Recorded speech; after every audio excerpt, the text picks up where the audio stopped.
তানবীর আব্বা কতক্ষণে আইছেন? আইসি কতক্ষণ আগে। তোর বোনের অবস্থা খারাপ নয়, কথা ইয়ে না, কত আব্বা গরু ঘরে গেছি, হ্যাঁ কথা নিকসা আয় আর গরুর ততুন যত্ন বেশি লই। আর কত হলো গরু ঘরের তে যাবার ওরে হ্যাঁ কিছু গিরেও গেছে, যাক এটা কোনো বিষয় না।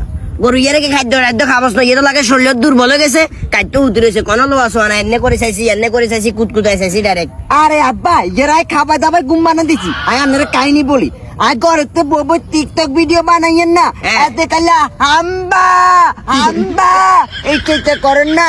আর প্রিয় কমুজে ওই জায়গাত অপ্রিয় কই গেলাছি, মানে আর পুরাটা একটা হেঁচাঙের মধ্যে পড়ে গেছি। ইলে বড়ি গরু ইয়ারে আন্ডা ঘরেতে ঘুমের ওষুধ আছে, এক পাতা খুলি সুন্দর করে হানির লগে মিয়াই খাওয়াই দিচ্ছি। গরু গুঞ্জার রিল্যাক্স, একের 2-3 ঘন্টা গরু গুঞ্জান না শালার ফুট বই জিগুন খাবাইছ এগুন তোর আমার যন্ত্রণা তুমি বাইশ বললাম মাঝে মধ্যে আই খাই, তুই গরুটা কি খাবা দিছ? এগুন গরুর ওষুধ নেই, ঘুমেন না শালার ফুট ঘুমের ওষুধ ঠিক আছে, এগুন মাইনছির ঘুমের ওষুধ। আব্বা